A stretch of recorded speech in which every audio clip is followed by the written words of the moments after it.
Bonjour à tous, je suis ravie d'être avec vous aujourd'hui et vous présenter la province de l'île du Prince-Édouard. Je me présente, je suis Valentine, responsable partenariat trade pour Destination Canada, l'Office de tourisme du Canada.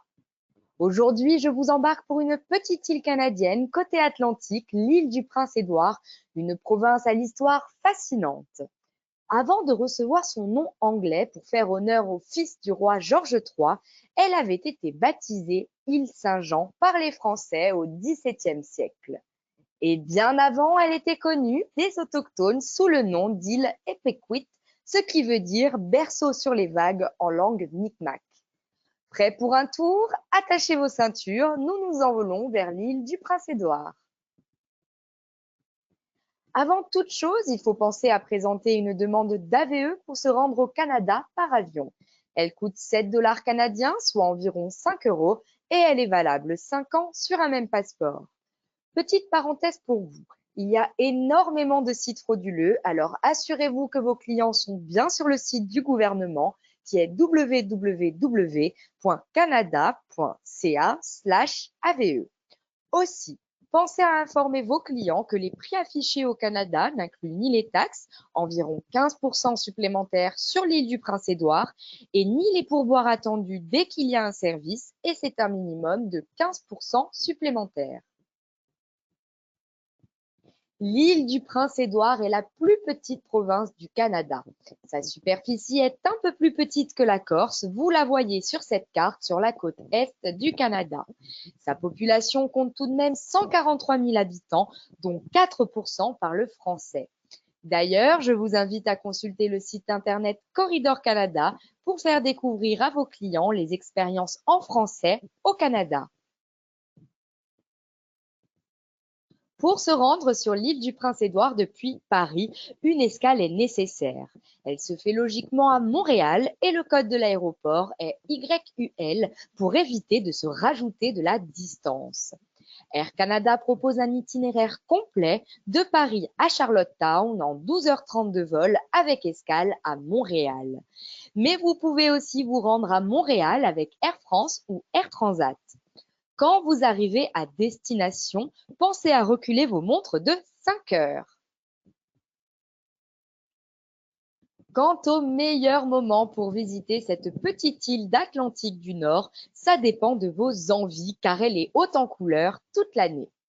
Au printemps, comptez une douzaine de degrés et des milliers de fleurs à l'horizon. Les tulipes ou fleurs sauvages cachent presque le sol rouge. C'est aussi le début de la saison du homard, début mai. Les étés insulaires sont chauds et rarement humides, environ 20 degrés avec la brise marine qui est présente partout, mais parfois des pointes jusqu'à 32 degrés. Les automnes sont clairs et doux avec environ 15 degrés. Les routes de l'île sont bordées de l'orange flamboyant des érables à sucre, du rouge ardent des semacs, des cerisiers et des érables rouges, ainsi que du jaune éclatant des peupliers, des bouleaux et des hêtres. C'est aussi le moment où se tiennent deux des festivals culinaires incontournables de l'île. Le Festival des saveurs d'automne qui se déroule dans toute la province et le Festival international des fruits de mer, la plus grosse fête de cuisine au Canada atlantique. Pour profiter pleinement du feuillage, venez entre la mi-septembre et la mi-octobre. Quant aux hivers, ils sont autour de moins 5 degrés et recouverts d'un beau manteau blanc. Une fois que vous êtes sur place, vous pouvez choisir de vous concentrer sur une région ou une autre ou faire un tour complet de l'île puisqu'elle s'y prête bien. Vous pouvez voir sur la carte que la province est entourée par les eaux du golfe du Saint-Laurent avec le Québec au nord, tandis qu'au sud, nous avons le détroit de Northumberland entre l'île du Prince-Édouard et les provinces en face, qui sont celles du Nouveau-Brunswick et de la Nouvelle-Écosse. La province compte 4 régions touristiques que je vais vous présenter aujourd'hui d'est en ouest. Commençons par la capitale provinciale, Charlottetown, dont l'aéroport est à 15 minutes seulement de la ville et le code de l'aéroport est YYG. Je vous recommande de louer aussitôt une voiture pour plus de liberté, même si vous pourriez utiliser le bus East Connection qui fait la navette régulièrement entre le centre-ville et l'aéroport de mi-juin à mi-octobre. Charlottetown est la plus grande ville de l'île du Prince-Édouard avec ses 35 000 habitants. C'est aussi sa capitale provinciale, donc vous y trouverez une belle animation. Sur la photo que vous voyez ici, les flèches qui se démarquent de la ville et permettent de la reconnaître sont celles de la basilique cathédrale Saint-Dunstan, un très bel exemple de construction gothique, initialement en bois vers 1800, mais reconstruite en pierre après un feu en 1916. Les bâtiments de la ville ont sinon un charme très victorien. Charlottetown, et plus généralement l'île du Prince-Édouard, est connue comme le berceau de la Confédération. Savez-vous pourquoi? En 1864, 4 provinces se sont rencontrées à Charlottetown pour créer un nouveau pays qui n'est rien d'autre que le Canada. Ce tableau de Rex Woods montre les pères de la Confédération, c'est-à-dire des notables délégués de leur colonie, en l'occurrence des actuelles provinces du Nouveau-Brunswick, de la Nouvelle-Écosse, de l'Ontario et du Québec. Ce sont eux qui ont signé l'accord formant le Canada. Donc, même si la ville est petite et qu'une journée suffit pour la visiter, il n'en reste pas moins quelques incontournables.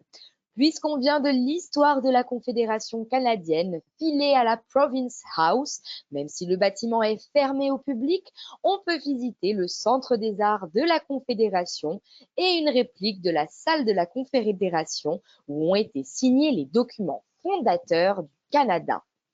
Ensuite, direction Victoria Row, une petite rue piétonne tout en briques remplie de boutiques originales et de bars et restaurants avec des terrasses sympas.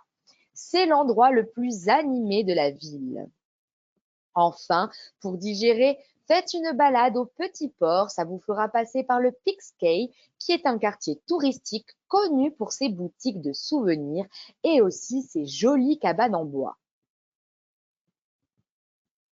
Ensuite, le road trip peut commencer. Je vous conseille dans le sens inverse des aiguilles d'une montre pour profiter des panoramas sur la mer à chaque occasion et en toute sécurité. Nous passerons par le village historique d'Orwell Corner, le phare de Point Prim, la station de ferry Wood Islands, le Cape Bear, le phare de Panmure Island et la ville animée de Montague. Donc, à 30 minutes à l'est de Charlottetown, découvrons le village historique d'Orwell Corner. Ce musée de plein air recrée un petit village agricole des années 1890 avec en haute saison, c'est-à-dire en juillet et en août, des guides en costume d'époque. Vos clients peuvent travailler aux côtés de l'agriculteur et de son équipe de chevaux, apprendre aussi à comment fabriquer des cuillères avec le forgeron, puis jouer sous la direction d'un joueur de violon ou encore s'initier au pas d'une danse carrée traditionnelle. Vous pouvez aussi y visiter une ferme et un musée sur l'agriculture ou encore profiter de leur salon de thé pour une pause gourmande avec une vue panoramique sur la baie. 20 minutes plus loin, vos clients découvriront le plus ancien phare de l'île du Prince-Édouard à Point Prim. Ce phare de briques ronds est un lieu du patrimoine national. Il est possible d'y monter et je vous le recommande vivement. La vue y est juste magnifique sur le détroit de Northumberland et la baie de Hillsborough. En saison, il est illuminé comme vous pouvez le voir ici. Information importante pour les personnes qui souhaitent inclure l'île du Prince-Édouard dans un itinéraire multiprovince. Il est possible d'y arriver en ferry, les voitures sont garées à l'intérieur. Le traversier de Northumberland Ferries fait l'aller-retour entre Caribou, qui est en Nouvelle-Écosse, et Wood Islands sur l'île du Prince-Édouard à 30 minutes de Point Prim Lighthouse. La traversée dure environ 75 minutes et le service est disponible plusieurs fois par jour de mai à décembre et jusqu'à 9 fois en haute saison. continuons et 20 minutes plus à l'est, nous arrivons au Cape Bear. Pour la petite histoire, ce phare est l'un des premiers endroits à avoir capté le signal de détresse du Titanic en 1912. Aujourd'hui, on aime s'y balader le long des falaises, entouré de la faune locale, comme par exemple les phoques ou les marsouins, et aussi se prélasser sur des plages préservées. Une autre plage plaît beaucoup sur l'île, celle de Panmure Island, à 45 minutes au nord du Cape Bear. C'est une longue plage de sable blanc, comme vous pouvez le voir, bordée d'un parc naturel et surmontée du plus ancien phare en bois de l'île qu'il est possible de visiter. Les Premières Nations organisent d'ailleurs chaque été un grand powwow autour du phare historique de Panmure Island. Et puis, vous pourriez découvrir l'île à vélo le long de ces magnifiques panoramas. D'ailleurs, avons-nous des amateurs de vélo? L'île du Prince-Édouard dispose d'un circuit unique installé sur l'ancien chemin de fer canadien qui a été abandonné en 1989. Cette piste s'appelle le Sentier de la Confédération et elle vous mène d'un bout à l'autre de l'île sur 449 km de long. C'est idéal pour les amateurs de marche et de vélo l'été ou de motoneige et de fat bike l'hiver. Le sentier traverse de charmants villages et de beaux paysages vallonnés avec de magnifiques panoramas sur l'eau. Surtout, il est accessible à tous puisqu'il reste plat tout du long avec un maximum de 2% d'inclinaison. Un des lieux sympathiques où vos clients peuvent trouver des hébergements dans le coin est la petite ville de Montague. Elle est située dans une région connue pour son bassin dit des Trois-Rivières qui comprend les communautés de Cardigan, Brudenell et Montague. Ce bassin des Trois-Rivières est l'endroit idéal pour pagayer, faire du paddle, pêcher des huîtres ou observer la faune et notamment les oiseaux. Ce réseau de rivières a aussi été reconnu pour son importance culturelle puisque c'est à Brudenell Point que se trouvait une des premières colonies françaises. C'est aussi le lieu de naissance d'un des pères de la Confédération, Andrew MacDonald. Depuis Montague, le circuit côtier Est continue vers le nord avec toujours plus de phares et de belles plages. Nous passerons par Georgetown, Souris, le parc de Basin Head, le phare d'East Point, puis prendrons plein ouest vers le paysage dunaire de Greenwich. À peine 15 minutes plus loin, nous voici à Georgetown et une autre ville où vos clients peuvent facilement se loger. Sans surprise, la ville se distingue par son port, qui est d'ailleurs le plus profond en Amérique du Nord et le premier port construit sur la côte Est. Du coup, Georgetown est connu pour ses produits de la mer. On y trouve aussi l'un des plus anciens théâtres au Canada, c'est le King's Playhouse, qui est devenu un centre culturel très couru sur l'île. À 35 minutes au nord de Georgetown se trouve un autre point de départ de ferry, cette fois-ci pour ceux qui veulent découvrir les îles de la Madeleine dans la province du Québec. Le service de traversier est opéré par la CTMA entre Cap-aux-Meules sur les îles de la Madeleine au Québec et Souris sur l'île du Prince-Édouard. La traversée dure 5 heures, donc non seulement vous avez de quoi manger à bord, mais en plus, les repas y sont réputés pour être délicieux. Sans compter que le service est en français, Québec oblige. 15 minutes plus au nord de Souris, découvrez un autre parc renommé de l'île, le parc provincial Basin Head. La plage de sable blanc fin de Basin Head attire autant les touristes que les locaux. D'ailleurs, vous commencez à comprendre que l'île du Prince-Édouard et les plages sont des synonymes. Avec 111 km de littoral, dont une grande partie est restée vierge, c'est le paradis des baigneurs et la mer est à maximum 20 minutes de voiture, quel que soit votre point de départ. Vous pouvez y faire une promenade guidée, tirer un filet dans la lagune pour explorer les créatures marines ou déguster un délicieux pique-nique à base d'algues et de produits locaux. Le musée Basin Head Fisheries Museum vous permettra d'en apprendre davantage sur le monde de la pêche autour de l'île. Son hangar à bateaux, sa conserverie et son musée en font un des lieux les plus intéressants de la province.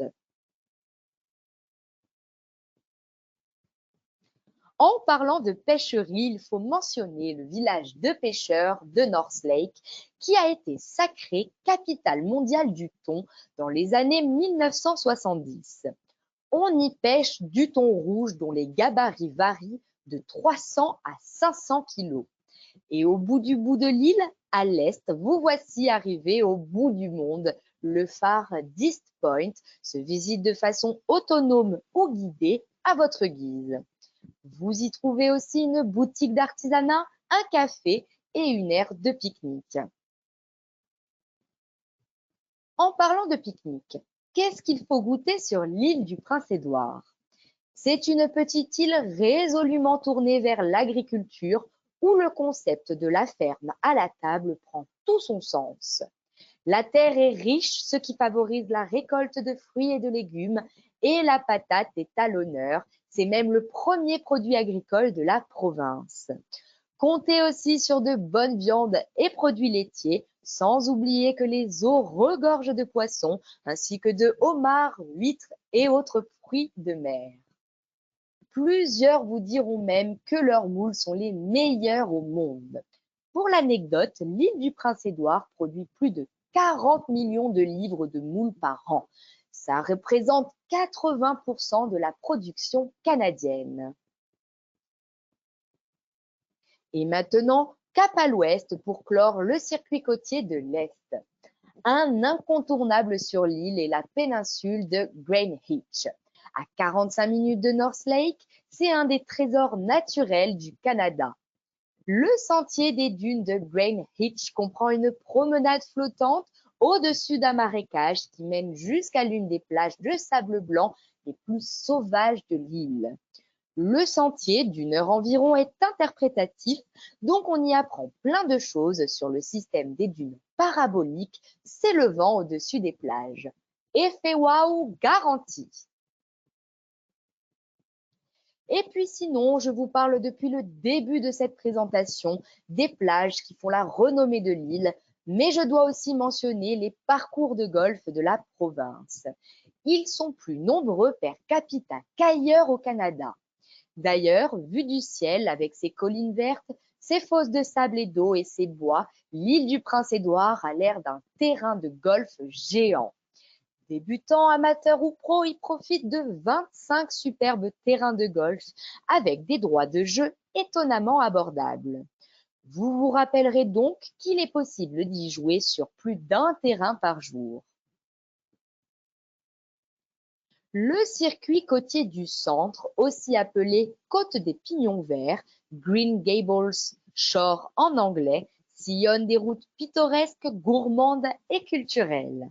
Nous nous arrêterons au parc national de l'île du Prince-Édouard, puis au Jardin de l'Espoir, à North Rustico, à Cavendish, à Thunder Cove Beach et enfin à Malpeque.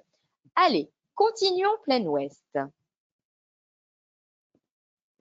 40 minutes à l'ouest se trouve le parc national de l'île du Prince-Édouard. Ce parc très étendu longe 60 km de la côte nord de l'île.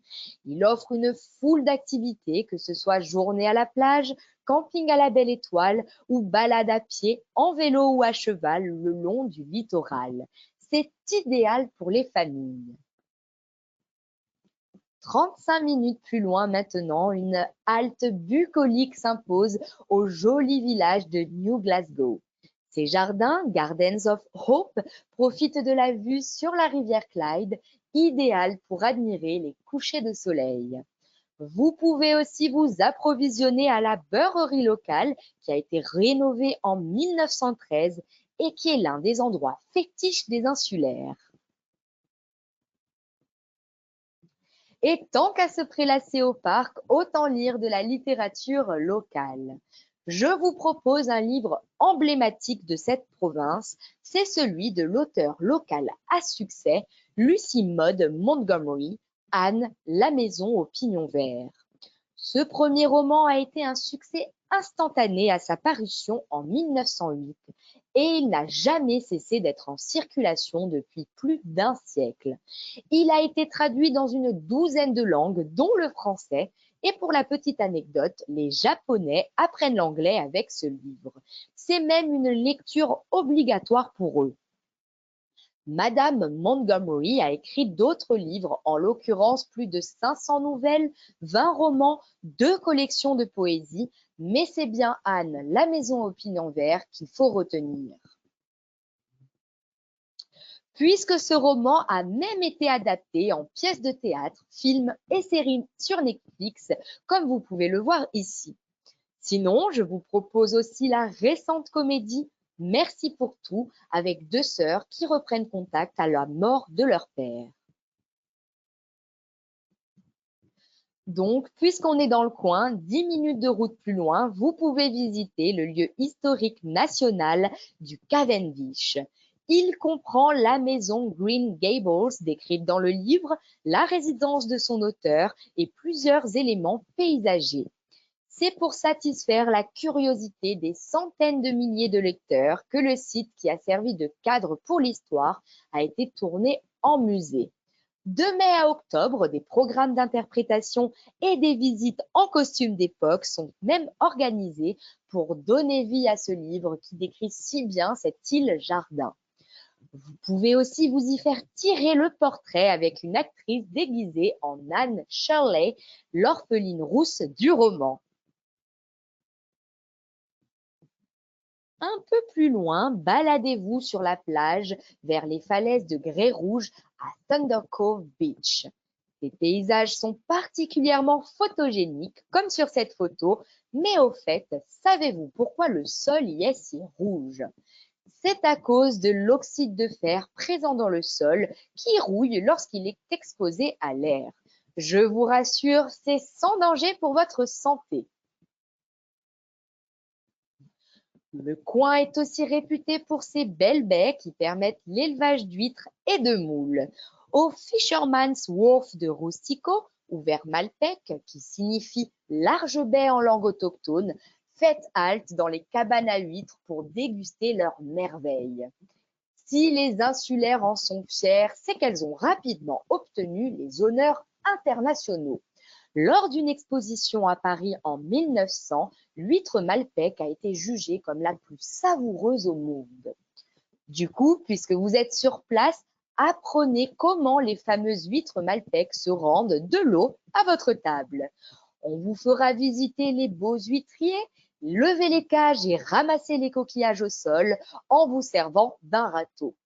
Et sur la terre ferme, on vous apprendra à écailler les huîtres avant la dégustation, bien sûr. En remontant vers le nord-ouest de l'île, nous allons emprunter une nouvelle route côtière.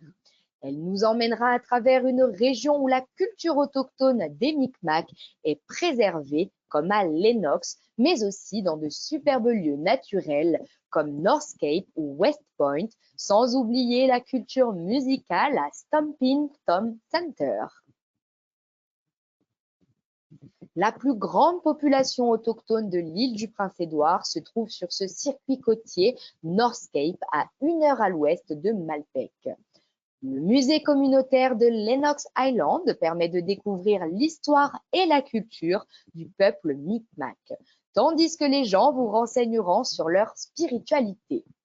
Profitez-en pour visiter le centre écotouristique dédié, faire une visite à pied sur le sentier interprétatif The Path of Our Forefathers et aller au restaurant pour déguster un plat Micmac traditionnel ou encore un pain bannique. En saison, vous pourriez aussi assister à un powwow. C'est une célébration traditionnelle autochtone avec danse et musique, en général autour des week-ends entre juin et septembre. Et puis, des activités sont possibles avec des guides autochtones, par exemple, pour s'initier à la décoration de piquants de porc-épic ou à la création de tambours à main en peau d'orignal. 1 heure plus loin, en longeant la côte nord et en suivant les éoliennes de toutes formes et tailles, nous voici au bout du bout, au nord-ouest de l'île, à North Cape. Attention, ça décoiffe. Le site est exposé à 300 degrés au grand vent du Golfe. Du coup, ce site est depuis 1980 le terrain d'essai éolien de l'Atlantique, c'est-à-dire le laboratoire national de l'énergie éolienne du Canada. Le récif naturel est le point de rencontre entre les eaux du golfe du Saint-Laurent et du détroit du Northumberland. Vous pouvez vous promener le long des falaises de grès rouge à marée basse pour observer les oiseaux et animaux marins, comme par exemple les phoques. Et à marée haute, suivez la route de terre le long de la côte ou l'un des nombreux sentiers comme le Black Marsh Nature Trail pour apprécier la grande taille des turbines. Visitez aussi le centre d'interprétation de North Cape. Il comprend un aquarium, un restaurant et une boutique. Vous avez de quoi faire. En descendant 20 minutes dans le sud-ouest, un arrêt s'impose au Stompin' Tom Center, Homestead and Schoolhouse. Ce musée rend hommage à l'un des meilleurs chanteurs de country folk du Canada, Monsieur Stompin' Tom Connors. Vous pouvez y écouter ses disques, mais aussi assister à des dîners-spectacles. Et puisqu'on parle de musique, voici d'autres artistes insulaires à découvrir et à ajouter à votre playlist.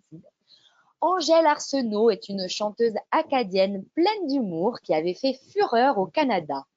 Mais je vous invite aussi à écouter le groupe de musique folklorique acadien Barachois ou plus récemment le quatuor Bluegrass and Folk Saddle River String Band. Et aussi le groupe de rock indépendant 2 Hours Traffic.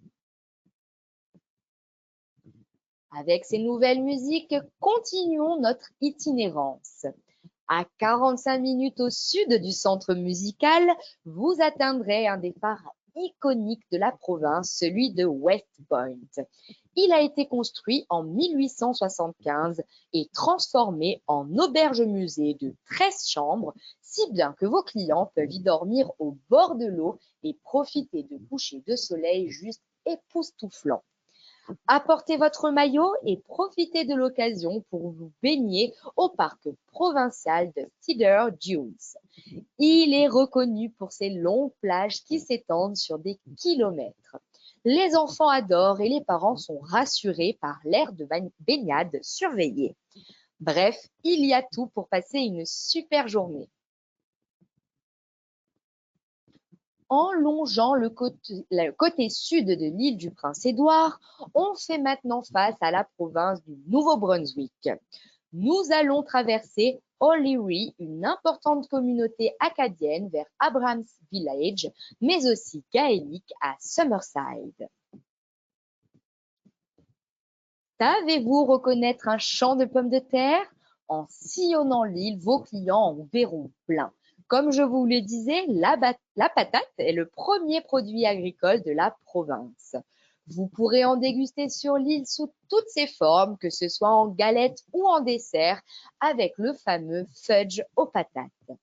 Il y a même un musée de la pomme de terre à O'Leary, à 20 minutes du parc Cedar Dunes. 35 minutes au sud se trouve l'exposition agricole et le festival acadien d'Abram Village. Ce centre accueille des groupes acadiens de toute l'île de mi-juin à mi-septembre. Les Acadiens sont francophones et leur esprit festif ravira vos clients désireux de faire des nouvelles rencontres. Ils disposent à Abrams Village d'une salle de spectacle, d'un espace d'apprentissage interactif, d'un temple de la renommée, d'une galerie d'art, d'une scène et d'une terrasse extérieure, mais aussi boutiques, salles de concert, restaurants et boulangeries. Comme tous les Acadiens, ils sont fiers de leur héritage et le revendiquent fièrement, notamment lors du festival acadien le 15 août de chaque année. On s'y amuse en musique avec démonstrations agricoles, cuisine acadienne, souper au homard, défilés et concours. C'est vraiment le moment d'y aller. Les Acadiens sont également rêveurs. À 10 minutes de là, le pêcheur et charpentier acadien Édouard Arsenault a créé pour amuser sa fille des maisons de bouteilles. Les 3 bâtiments ont nécessité plus de 25 000 bouteilles. Ce recycleur avant-gardiste ne vous laissera pas indifférent. Restons dans l'ambiance acadienne. À Miscouche se trouve un musée qui retrace l'histoire et la culture de ce peuple de langue française au Canada. De quoi vous familiariser avec le drame du Grand Dérangement en 1755, mais aussi leur résilience et détermination à préserver cette culture francophone outre-Atlantique. Enfin, direction Summerside, à 10 minutes de là. C'est la 2e plus grande ville de l'île du Prince-Édouard. Vous pouvez y visiter le théâtre Harbourfront qui attire des artistes de renommée mondiale. Vous pouvez aussi vous promener le long du bord de mer pour magasiner et manger au bord de l'eau. Découvrez aussi le patrimoine celtique de l'île au College of Piping qui donne des petits spectacles dansants et musicaux les après-midi d'été. Enfin, vous pouvez aussi magasiner aux boutiques de Spinnaker's Landing ou encore découvrir l'histoire de la pêche et de la construction de bateaux au hangar à bateaux sur le front de mer. Enfin, dans le centre-ville, allez admirer les grandes et magnifiques peintures murales illustrant les événements marquants de l'histoire de la ville. Pour finir notre boucle, direction la côte de Sable Rouge dans le sud de la province. Nous passerons par la plage de Shelton, bien protégée dans le détroit de Northumberland, entre l'île et la province voisine du Nouveau-Brunswick. Nous verrons le pont de la Confédération qui relie ces 2 provinces, puis nous irons au rivage Argyle, lui aussi bien protégé entre l'île et la province, cette fois de la Nouvelle-Écosse. D'ailleurs, savez-vous que le détroit de Northumberland offre les eaux les plus chaudes au nord des Carolines? Allez, en route! Pour profiter des eaux chaudes à 20 minutes de Summerside, foulez le sable rouge du parc provincial de la plage de Shelton. Le parc est surveillé de mi-juin à mi-septembre, ce qui en fait un terrain de jeu idéal pour les enfants et donc les familles. 15 minutes plus loin se trouve un pont de 13 km entre l'île du Prince-Édouard et la province du Nouveau-Brunswick. C'est le pont de la Confédération de Borden-Carleton. Ce chef-d'œuvre prend environ 10 minutes à traverser. Il a ouvert en 1997 et reste le pont le plus long au Canada. Ça vaut le détour. De chaque côté du pont se trouvent des tours d'observation avec un centre interprétatif pour vous permettre de prendre de la hauteur et aussi de mieux l'admirer. 20 minutes à l'est, je vous invite à flâner au sympathique village de Victoria by the Sea. Paisible au premier abord, ce village de pêche historique est connu pour son importante communauté artistique et créative. On y trouve des galeries, des ateliers de création, un théâtre et une chocolaterie des plus alléchantes, mais aussi le plus gros arbre de l'île du Prince-Édouard. Et 15 minutes plus à l'est, on arrive au rivage Argyle. Que vous préfériez faire la sieste au soleil ou vous ébattre dans l'eau, ramasser des coquillages ou une balade iodée, vous y trouverez votre bonheur. Pour finir, à 25 minutes de là, profitez d'une vue spectaculaire sur Charlottetown, la capitale provinciale. Les sentiers de randonnée sont nombreux en haut des vestiges du fort et puis la signalétique interprétative de ce lieu historique vous permettra de comprendre l'histoire de cette colonie. L'importance stratégique de ce port pour les Français puis les Anglais explorateurs, mais aussi pour les autochtones Micmacs. Notre boucle est maintenant bouclée. J'espère que cette découverte de l'île du Prince-Édouard vous a plu. Aujourd'hui, nous avons vu à notre arrivée à Charlottetown. Nous Nous avons pris plein est direction le phare de Point Prim ou les plages de Panmure Island, Basin Head et Greenwich. Nous avons ensuite suivi la route côtière du centre en direction de Cavendish pour découvrir l'univers d'Anne, la maison au pignon vert, mais aussi les villages de pêcheurs de Malpec et North Rustico. Nous sommes alors remontés vers le nord-ouest en passant par l'île autochtone de Lennox, l'extrême Cap Nord puis Cap Ouest, qui nous ont ramenés vers la côte acadienne de l'île du Prince-Édouard. Enfin, nous avons flâné sur les plages aux eaux chaudes de la côte de sable rouge au sud de l'île avant de rentrer à Charlottetown. Vous voyez que comparé aux autres provinces canadiennes, les distances ici sont moindres. Les faibles distances permettent d'ailleurs de facilement combiner cette province avec les provinces voisines que nous avons vues, à savoir la Nouvelle-Écosse, le Nouveau-Brunswick et le Québec. Alors, profitez-en. Pour résumer, pourquoi venir sur l'île du Prince-Édouard? Déjà pour ses panoramas côtiers à couper le souffle, des plages de sable blanc et des falaises bien sûr, mais aussi des côtes de grès rouge, des dunes et une eau chaude dans le détroit de Northumberland. Ensuite, car nous l'avons vu, c'est une île culturellement riche. Entre les autochtones, les Micmacs, les Acadiens, mais aussi les Gaéliques, sans oublier l'emblématique auteur local avec son roman que j'ai déjà nommé Anne, la maison au pignon vert. Vous avez un vrai melting pot culturel à y découvrir. Enfin, car la bien nommée l'île des délices du Canada est faite pour les gastronomes. Les paysages agricoles sont révélateurs d'un séjour gourmand avec une grande variété de fruits de mer et de fruits et légumes, dont l'emblématique pomme de terre de l'île. C'est un vrai régal pour vos papilles. Alors, quand partez-vous sur l'île du Prince-Édouard? Dites-nous et pour en savoir plus, visitez les sites officiels de l'Office de tourisme national avec explorercanada.fr et l'Office de tourisme provincial avec tourisme sans e, pei.com. Je reste bien sûr à votre disposition pour toute question et vous trouvez ici mon courriel qui est vpissard@tourisme-synergique.com. Pour terminer, je vous laisse avec la magnifique vidéo de la province de l'île du Prince-Édouard et je vous souhaite une très belle journée et à tantôt au Canada.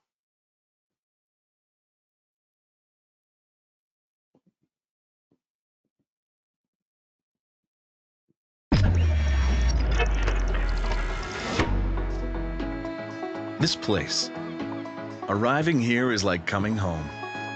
That old familiar feeling and a restless spirit to roam. It's a place of new discoveries that's been waiting here for you. In every breath of wind and grain of sand, one island voice speaks through.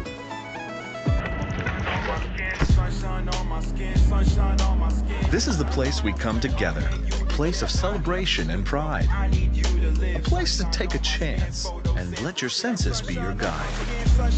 This is a land of adventures, big and small, and quiet moments to wonder at the beauty of it all.